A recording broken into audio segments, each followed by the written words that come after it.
கிருஷ்ணகிரி மாவட்டம் போச்சம்பள்ளி அடுத்த பன்னந்தூர் கிராமத்தைச் சேர்ந்த வேடியப்பன் மலர்விழி என்பவரது மகன் கணபதி. இவர் பன்னந்தூர் அரசு ஆண்கள் மேல்நிலைப் பள்ளியில் 7ஆம் வகுப்பு படித்து வந்த நிலையில் முழு ஆண்டு பொதுத் தேர்வை எழுதிவிட்டு தனது நண்பருடன் வீட்டிற்கு நடந்து சென்றுள்ளார். அப்போது சாணன்கொள்ளை பகுதியில் இருந்து தண்ணீர் எடுத்து வந்த டிராக்டர் ஒன்று மாணவன் மீது பலமாக மோதியதில் மாணவன் தூக்கி வீசப்பட்டார். இதனையடுத்து அருகில் இருந்தவர்கள் மாணவனை மீட்டு ஆம்புலன்ஸ் மூலம் தருமபுரி அரசு மருத்துவக் கல்லூரி மருத்துவமனைக்கு அனுப்பி வைத்தனர். அங்கு தீவிர சிகிச்சை பிரிவில் சிகிச்சை பெற்று வந்த மாணவன் கணபதி மேல் சிகிச்சைக்காக சேலம் மருத்துவக் கல்லூரி மருத்துவமனையில் அனுமதிக்கப்பட்ட நிலையில் சிகிச்சை பலனின்றி பரிதாபமாக உயிரிழந்தார். இதுகுறித்து அவரது தாய் மலர்விழி கொடுத்த புகாரின் பெயரில் வழக்கு பதிவு செய்த பாரூர் போலீசார் விபத்து ஏற்படுத்திய தண்ணீர் டிராக்டரை பறிமுதல் செய்து விசாரணை மேற்கொண்டு வருகின்றனர். செங்கல்பட்டு மாவட்டம் சிங்கப்பெருமாள் கோவில் அருகே சென்னை திருச்சி தேசிய நெடுஞ்சாலையில் மறைமலை நகர் காவல் நிலைய போலீசார் வாகன சோதனையில் ஈடுபட்டுக் கொண்டிருந்தனர். அப்போது தாம்பரத்தில் இருந்து செங்கல்பட்டு மார்க்கமாக சென்ற டாடா ஏஸ் வாகனத்தை மடக்கி சோதனை செய்ததில் குட்கா பொருட்கள் இருப்பது தெரியவந்தது. இதனையடுத்து வாகனத்தில் வந்த நபரை காவல் நிலையம் அழைத்து சென்று விசாரணை செய்ததில் அவர் தாம்பரத்தைச் சேர்ந்த நிர்மல்குமார் என்பதும் அவர் குட்காவை கடத்தி சென்றதும் தெரியவந்தது. பின்னர் அவரை கைது செய்த போலீசார் அவரிடம் இருந்து 650 கிலோ குட்கா மற்றும் கடத்தலுக்கு பயன்படுத்தப்பட்ட டாடா ஏஸ் வாகனத்தை பறிமுதல் செய்தனர். தூத்துக்குடி சண்முகாபுரத்தைச் சேர்ந்தவர் ரவுடி மாரியப்பன். இவர் மீது பல்வேறு வழக்குகள் உள்ளது. இந்நிலையில் மாரியப்பன் சாகிர் ஹுசேன் நகர் பகுதியில் ஒரு முட்புதற்குள் நண்பர்களுடன் சேர்ந்து கஞ்சா அடித்ததாக கூறப்படுகிறது. அப்போது அவர்களுக்குள் ஏற்பட்ட தகராறில் மாரியப்பனை சக நண்பர்கள் அடித்து கொலை செய்துவிட்டு அங்கிருந்து தப்பி ஓடிவிட்டனர். இதுகுறித்து தகவல் அறிந்து சம்பவ இடத்திற்கு சென்ற போலீசார் மாரியப்பனின் உடலை கைப்பற்றி பிரேத பரிசோதனைக்காக அரசு மருத்துவமனைக்கு அனுப்பி வைத்து விசாரணை மேற்கொண்டு வருகின்றனர். இந்நிலையில் சாகிர் ஹுசேன் பகுதியில் உள்ள முட்புதற்குள் ரவுடிகள் கஞ்சா உள்ளிட்ட போதைப் பொருட்களை பயன்படுத்துவதாகவும் இதனால் அடிக்கடி தகராறு ஏற்பட்டு வருவதாகவும் தாழமுத்து நகர் தனிப்பிரிவு போலீசாரிடம் புகார் தெரிவித்தும் நடவடிக்கை எடுக்காததால்தான் கொலை நடந்ததாக பகுதி மக்கள் குற்றம் சாட்டுகின்றனர். சென்னை கண்ணகி நகரில் கஞ்சா வியாபாரி உமாபதி என்பவர் வசித்து வருகிறார். இவர் கஞ்சா போதையில் நேற்று அதே பகுதியைச் சேர்ந்த சின்னா மற்றும் தினேஷ் என்பவர்களை கத்தியால் வெட்டியுள்ளார். இதுகுறித்து வெட்டப்பட்ட இருவர் கொடுத்த புகாரின் பெயரில் கண்ணகி நகர் போலீசார் புஷ்பராஜ் மற்றும் சிலம்பரசன் ஆகியோர் உமாபதியை பிடிக்க வந்துள்ளனர். அப்போது உமாபதி கஞ்சா போதையில் இருந்ததால் தன்னை பிடிக்க வந்த போலீசாரை தாக்கியும் கையில் கடித்தும் அங்கிருந்து தப்பி ஓடியுள்ளார்.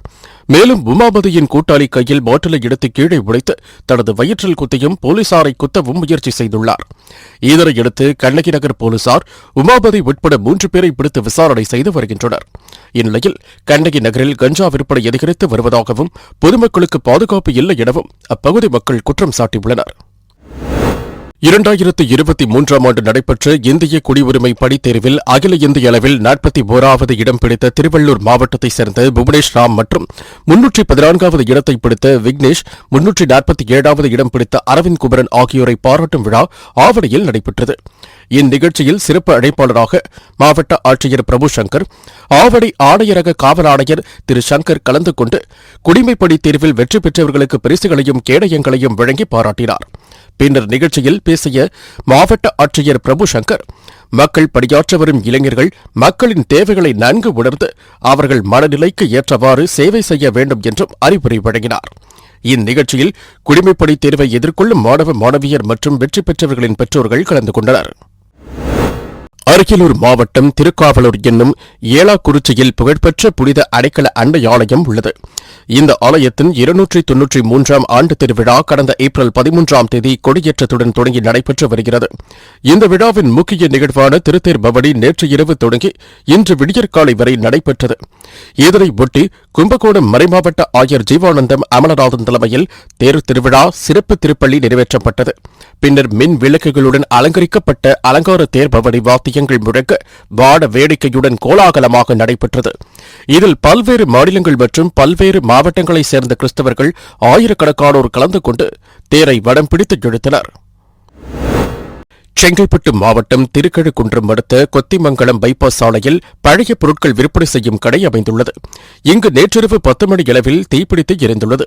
இதனைக் கண்ட பொதுமக்கள் அருகே உள்ள தீயணைப்பு நிலையத்திற்கு தகவல் தெரிவித்தனர். அதன் பெயரில் சம்பவ இடத்திற்கு சென்ற தீயணைப்புத் துறையினர் சுமார் 6 மணி நேரத்திற்கும் மேலாக போராடி தீயை அணைத்தனர். இருப்பினும் இந்த தீ விபத்தில் பிளாஸ்டிக் பொருட்கள், மரப்பொருட்கள், அட்டைப்பெட்டிகள், இரும்பு பொருட்கள் என மொத்தம் 40 லட்சம் ரூபாய் மதிப்புள்ள பொருட்கள் எரிந்து நாசமாயின. மேலும் இந்த தீ விபத்தானது யாரேனும் திட்டமிட்டு செய்த சதியா அல்லது மது பிரியர்களால் ஏற்பட்டதா என திருக்கழுக்குன்றம் காவல்துறையினர் வழக்குப்பதிவு செய்து விசாரணை மேற்கொண்டு வருகின்றனர். திருப்பூர் மாவட்டம் பல்லடம் பகுதியைச் சேர்ந்த ஆனந்த், கௌதம், கவின், குமரன் உள்ளிட்ட 6 பேர் கோவை சாலையில் இருந்து பல்லடம் நோக்கி வந்ததாக கூறப்படுகிறது. அப்போது காரணம்பேட்டை கோடங்கிப்பாளையம் பகுதியை கடக்க முயன்றபோது எதிர்பாராத விதமாக சாலைப்போரம் நின்று கொண்டிருந்த ஈச்சர் வேனில் மோதி விபத்து ஏற்பட்டது. இச்சம்பவம் குறித்து தகவல் அறிந்த பல்லடம் போலீசார் அங்கு விரைந்து சென்று விபத்தில் சிக்கியிருந்த 6 பேரை மீட்டு அருகில் இருந்த தனியார் மருத்துவமனைக்கு அனுப்பி வைத்தனர். மேலும் இதுகுறித்து வழக்குப்பதிவு செய்துள்ள பல்லடம் போலீசார் விபத்து தொடர்பாக விசாரணை நடத்தி வருகின்றனர். பல்லடம் அருகே அதிகாலையில் சாலைப்போரம் நின்று கொண்டிருந்த ஈச்சர் வேன் மீது கார் மோதிய விபத்தில் 6 பேர் படுகாயம் அடைந்த சம்பவம் பரபரப்பை ஏற்படுத்தியுள்ளது. தேனி மாவட்டம் கம்பம் கெஞ்சையன்குளம் பகுதியை சார்ந்த கணேசன் என்பவரின் மகன் பிரேம்குமார். இவர் தனது நண்பர்களுடன் லோயர் கேம்ப் பகுதியில் உள்ள மதுரை கூட்டு குடிநீர் திட்டம் அருகே உள்ள வடத்துறை பகுதியில் குளிக்க சென்றுள்ளார். அப்பொழுது ஆழமான பகுதிக்கு சென்ற பிரேம்குமார் நீச்சல் தெரியாத காரணத்தினால் தண்ணீரில் அடித்துச் செல்லப்பட்டார். உடனடியாக நண்பர்கள் அவரை தேடிய நிலையில் அவர் கிடைக்காததால் குமிளி காவல் நிலையம் மற்றும் கம்பம் தீயணைப்புத் துறையினருக்கு தகவல் தெரிவிக்கப்பட்டது. அதன் பெயரில் சம்பவ இடத்திற்கு சென்ற தீயணைப்புத் துறையினர் முல்லைப் பெரியாறு தண்ணீரை நிறுத்திவிட்டு பிரேம்குமார் உடலை சடலமாக மீட்டனர். ஆற்றில் குளிக்க சென்ற மாணவன் நீச்சல் தெரியாமல் உயிரிழந்த சம்பவம் அப்பகுதியில் சோகத்தை ஏற்படுத்தியுள்ளது.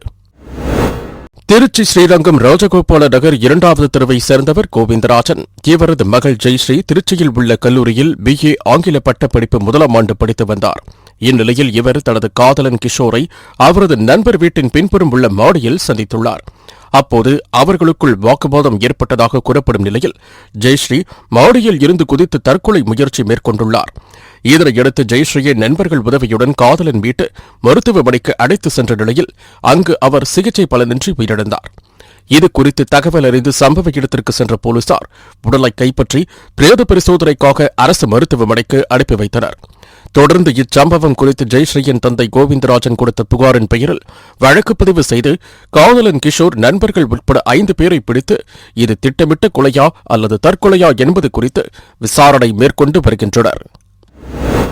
செங்கல்பட்டில் இருந்து கரும்பு சக்கையை ஏற்றிக்கொண்டு கரூர் காகித உற்பத்தி ஆலைக்கு லாரி ஒன்று சென்று கொண்டிருந்தது. அப்போது கள்ளக்குறிச்சி மாவட்டம் உளுந்தூர்பேட்டை அடுத்துள்ள சேந்தமங்கலம் தேசிய நெடுஞ்சாலையில் வந்தபோது ஓட்டுநரின் கட்டுப்பாட்டை இழந்த லாரி தேசிய நெடுஞ்சாலையின் நடுவில் உள்ள தடுப்பு கட்டியில் ஏறி எதிர் திசையில் உள்ள சாலையில் கவிழ்ந்து விழுந்து விபத்திற்குள்ளானது. இதனால் திருச்சி சென்னை தேசிய நெடுஞ்சாலையில் சுமார் 30 நிமிடத்திற்கும் மேலாக போக்குவரத்து பாதிக்கப்பட்டது. பின்னர் சம்பவம் குறித்து தகவல் அறிந்த நெடுஞ்சாலை ரோந்துப்பணியில் ஈடுபட்டுள்ள காவல்துறையினர் விரைந்து வந்து போக்குவரத்தை சரி செய்து விபத்திற்குள்ளான லாரியை மீட்டனர். தஞ்சாவூர் புனித ஆரோக்கிய மாதா பல்நோக்கு மருத்துவமனை சார்பில் மேரிஸ் கார்னர் திரு இருதய மறைமாவட்ட பேராலயத்தில் இலவச மருத்துவ முகாம் நடைபெற்றது. முகாமினை பேராலய அதிபர் பிரபாகர் துவக்கி வைத்தார். இம்முகாமில் காய்ச்சல், மூட்டுவலி, வயிற்றுவலி, வயிற்றுப்புண், குடல் இறக்கம், மார்பக கட்டிகள், சிறுநீரக கோளாறு உள்ளிட்ட பல்வேறு நோய்களுக்கு மருத்துவம் பார்த்து இலவசமாக மருந்துகள் வழங்கப்பட்டது. இம்முகாமில் 1000க்கும் மேற்பட்டோர் கலந்து கொண்டு பயன்பெற்றனர். திருச்சி திருவானைக்காவல் 5ஆம் பிரகாரத்தை சேர்ந்தவர் காஜா மைதீன். சமையல் தொழிலாளியான இவர் நேற்று இரவு திருச்சி சத்திரம் பேருந்து நிலையம் பகுதியில் உள்ள ஒரு மதுபான கடையில் மது அருந்திவிட்டு அப்பகுதியில் உள்ள ஒரு தேநீர் கடைக்கு சென்றுள்ளார். அப்போது அங்கு வந்த 4 பேர் காஜா மைதீனிடம் இருந்த பையையும் 1400 ரூபாயையும் பறித்துச் சென்றனர். இதனையடுத்து காஜா மைதீன் அதில் 2 பேரை பிடித்து சத்திரம் பேருந்து நிலையத்தில் உள்ள புறக்காவல் நிலையத்தில் ஒப்படைக்கச் சென்றார். அப்போது அவரை அபிஷேக் என்ற இளைஞர் தடுத்து அறிவாளால் சரமாரியாக வெட்டினார். இதை தடுக்கச் சென்ற போக்குவரத்து சிறப்பு ஆய்வாளர் ராஜா, பிரேமானந்த் ஆகியோரையும் சாலையில் சென்றவர்களையும் அபிஷேக் அறிவாளால் தாக்கினார். இதனையடுத்து அருகில் இருந்த பொதுமக்கள் அபிஷேக்கை கீழே தள்ளி சரமாரியாக தாக்கினர். இச்சம்பவம் குறித்து கோட்டை காவல்துறையினர் வழக்கு பதிவு செய்து 2 பேரை கைது செய்து விசாரணை மேற்கொண்டு வருகின்றனர். தேனி மாவட்டம் பெரியகுளம் பகுதியில் கடந்த ஆண்டு தொடர்ந்து பெய்த பருவமழையால் வடகரை பகுதியில் உள்ள கண்மாய்கள் அனைத்திலும் நீர் நிரம்பியதால் முதல் போக சாகுபடியின் நீர் தேவை குறைந்தது. இதனால் கண்மாய்களில் தேக்கி வைக்கப்பட்ட 30% நீர் மட்டும் விவசாய பணிகளுக்கு பயன்படுத்தப்பட்டது. இந்நிலையில் கண்மாய்களில் இருக்கும் நீர் இருப்பை பயன்படுத்தியும் கிணற்று நீரை பயன்படுத்தியும் பெரியகுளம் தென்கரை வடகரை கீழ வடகரை தாமரைக்குளம் உள்ளிட்ட பகுதியில் உள்ள 5000த்திற்கும் மேற்பட்ட ஏக்கர் நிலங்களில் கோடை சாகுபடியான 2ஆம் போக நெல் சாகுபடி செய்வதற்கான உழவுப் பணிகள் முடிவடைந்த நிலையில் நெல் நடவுப் பணிகளில் விவசாயிகள் தீவிரமாக ஈடுபட்டுள்ளனர். மேலும் கோடை நடவுப் பணியில் குறுகிய கால பயிர்களான கோவை 43 மற்றும் ஆடுதுறை 39, 45, NLR IR 20, நெல்லூர் 449 உள்ளிட்ட ரகங்களை விவசாயிகள் நடவு செய்து வருகின்றனர்.